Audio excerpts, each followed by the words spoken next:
Bonjour à tous, je m'appelle Jean-Michel Davot. Je suis aujourd'hui un entrepreneur dans le bien-être et il y a quelques années, j'étais un entrepreneur dans une société avec 17 salariés dans le logiciel, un des premiers à faire du logiciel comme un service, à m'occuper de certains aspects de la cyberdéfense et de la défense économique. Donc voilà, donc ça c'est de ce monde-là, je viens, donc sous-entendu aussi, il y a eu donc un moment d'échec. Et bien de cet échec, je me suis basé sur les valeurs du rebond, je dirais du samadhi. Le samadhi, comment on va dans la sincérité, dans se repositionner soi-même dans ses valeurs, trouver l'énergie et les idées pour repartir, rebondir, réentreprendre. Voilà. Et donc j'ai fait mon bilan, parce que la première chose c'est de faire mon bilan personnel, voir avec qui on est, qui nous soutient, et être progressivement dans une logique où j'allais parce que j'ai cet esprit dans l'âme, nouvelle frontière, l'entrepreneuriat, c'est ça. Et donc de dire, qu'est-ce que j'ai besoin dans les prochaines années? Eh bien, j'ai besoin d'un nouveau modèle économique où je dois finalement faire sans les banques. Je dois trouver un modèle économique où finalement avoir des salariés, devient de plus en plus difficile, donc un modèle sans salariés, dans la compétence.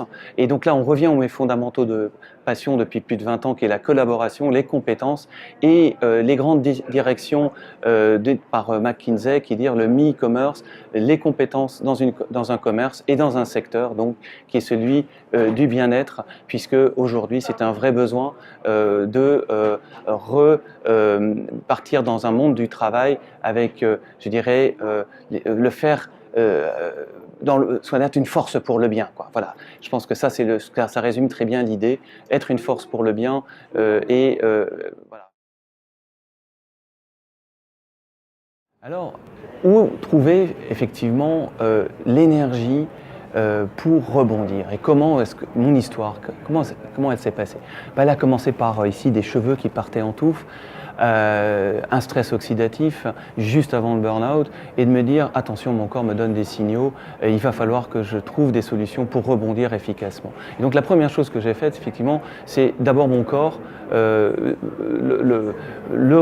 lui redonner ce dont il a besoin pour qu'il refonctionne bien. Ensuite le mental, également les bonnes choses pour qu'il fonctionne bien. Donc c'est aussi la partie méditation, c'est aussi la visualisation de son avenir, de ce qu'on veut refaire, c'est visualiser ses objectifs, qu'est-ce que l'on veut atteindre, et c'est petit à petit effectivement trouver des personnes avec qui on a envie d'être, voilà, de reconstruire avec des personnes avec qui on est en bonne énergie.